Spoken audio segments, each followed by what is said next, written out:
Buy, sell or rent your property with Century 21 and you could win a brand new 2-bedroom apartment on the Sunshine Coast in Queensland. Visit c21win.com.au for your chance to win.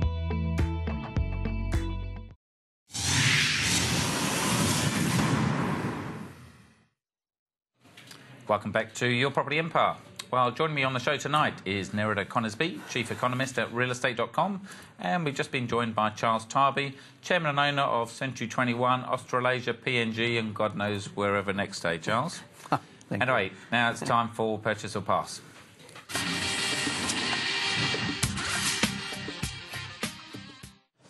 Now, in our Purchase or Pass segment this week, we take a look at a potential investment that's been dressed up as a living space, even though legally it probably isn't. And we discuss whether we would purchase it or not. Now, it's a 2-bed, 1-bath unit with lock-up garage in a small block of 9, 6.3 kilometres from the CBD and only a couple of hundred metres from the heart of the suburb. Now, the bonus of the unit is there's a large storage space and courtyard on title, bringing it to a massive 132 square metres. And there's a space to park a second car in front of the courtyard as well. Now, the storage space has been dressed up as a 3rd bedroom and has an ensuite toilet and shower. Now, the agent has been very honestly advertising it, the property as just being a 2-bed, 1-bath, 1-car, rather than actually a 3-bed, 2-bath, 2-car. An honest agent, eh, Charles? What a very nice person. You're speechless. Yes, I'm not going to say anything because I get into trouble. I'm buying, I'm purchasing. There you go. But again, let's talk about the honesty of agents. Like in the old days, they could kind of stretch out the bedroom window and take photos of the ocean. Look, it's very strict now, isn't it? It stems back a long way, Chris. The industry has changed so much and the regulations changed so much, but there are a lot of different people in the industry now than going back in the days of the Yaguna land scam where in the 50s, I think it was, where they'd go down to the hardware store and stick a pipe in the ground with a tap on the end of it and say there was town water there, and I'm not kidding you.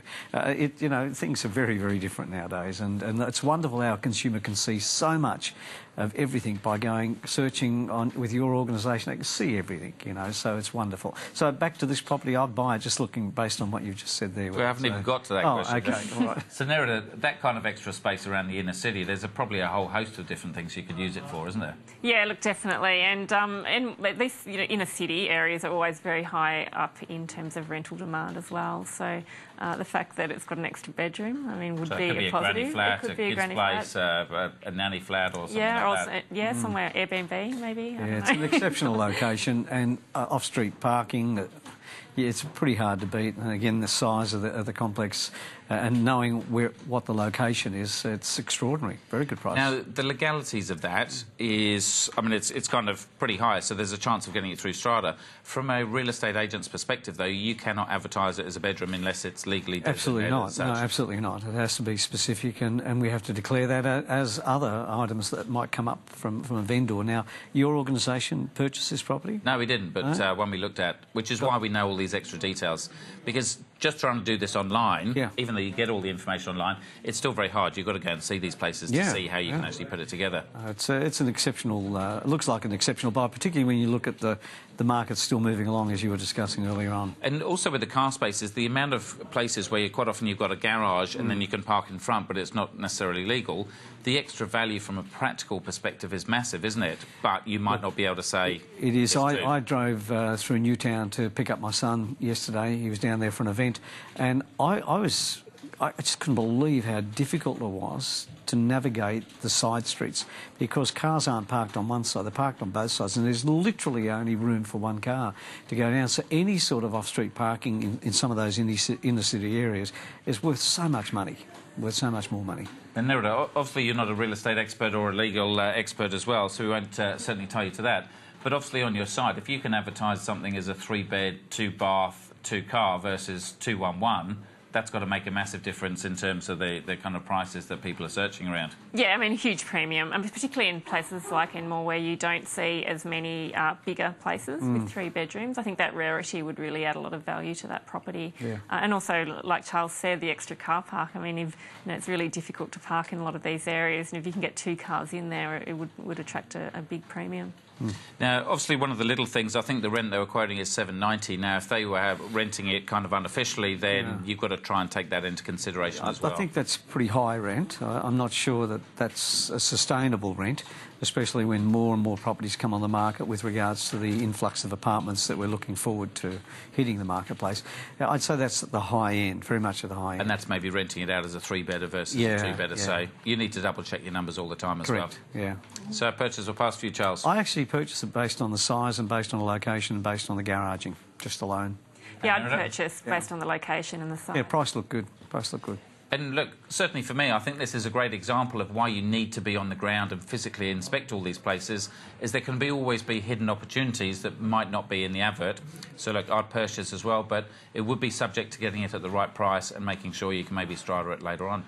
So, something different. Yeah. Well, let's jump into your numbers, so to make sure we give you enough time, Charles, to cover all the essential topics. I'll speak slowly. We'll start off with the clearance rates. 78.4%, which is really fantastic clearance rate, up again from last week. That's a national clearance rate. This time last year, it was 74.9. It hasn't been like this where we're starting to climb above, and all capital cities, bar one, was above in clearance rates in the last weekend than this time last year, which that hasn't been the case for a while either.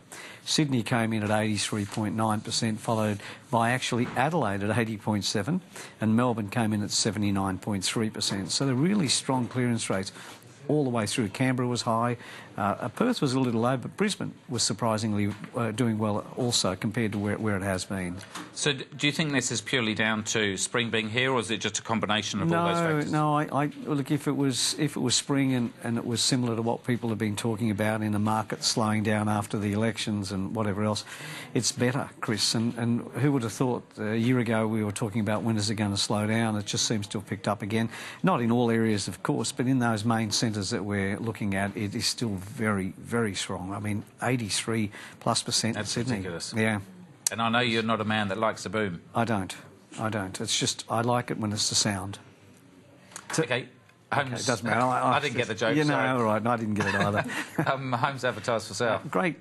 Up finally, moving up finally, 1.03% climb. So we're 6.22% more in stock than this time last year, which is why, and unfortunately, it's not. That's not an isolated figure. If we go into isolation, the areas that are really, really booming are struggling to get stock. And this is because people can't find something to buy, so why are they going to sell? So we're having that issue, and that's why clearance rates can get up to as high as 100% in certain areas of Sydney. So New Zealand is struggling a bit. He was doing really well with stock. Back 3.4% this week over last week. But, you know, they've had incredibly strong activity there as well in Auckland and Wellington. Those centres have been much stronger than most of the capital cities around Australia. Now, I just had an email from one of my wife's friends, Rachel, who's my inside contact in New Zealand, and she sent me the email of saying they want 40% now for investors over LVR. there. Yeah, and they implemented that recently, just like they did with home buyers, first home buyers, where they increased the LVR. That's 20%. Yeah, well, which is massive. So, yes, they did, but, you know, as I think you and I have talked about this, most investors, if they've done their job correctly, they've got the equity, and 40% anyway. Doesn't matter. Yep. And what about rent price movements? Nothing much. They've been really, really stable for some time, and again they're back to level ground. Most capital cities were stable, but there were two that performed a bit negatively. Not that it was great. Darwin was negative 0.52 and Hobart was negative 1.17. Not a dramatic thing at all, but still in terms of rental, I'm happy that it's stable because I think it should be coming backwards based on the fact that the vacancy rates, as you'll see in some capital cities, are still pretty low. Let's jump onto the vacancy rates. What a great idea. New South Wales was always in the ones for quite some time. It's jumped up to 2.29, which isn't a scary figure, and Melbourne's at 3.07. But the one that still concerns us, but I still think has the most opportunity, is Perth, because the prices have been really belted over there, and I think they're still declining. And if I look at investment, you like to look in those markets, whereas most people like to look in hotspots. And the vacancy rate there was 9.03%. Now, that's as high as I've seen it in a long time. So if you add those three together, we come in at 4.796 vacancy rate as an average. But we really need to keep a close eye on Perth. Wonderful. Charles Tarbey, good as always. Thank you. If only all economists. You imagine if everyone could remember numbers like that. I know. He's a very Impressive. clever man. Good to see you as always. Thanks for sharing all the numbers and all those hotspots as well for the highest growth. Thank you for joining us this evening. I'm Chris Gray. Until next week, we'll see you then. Good night. The information featured in this program is general in nature and therefore should not be relied upon. Guests appearing on the program may have commercial arrangements with some of the companies mentioned. Before making any investment, insurance or financial planning decisions, you should consult a licensed professional who can advise whether your decision is appropriate for you.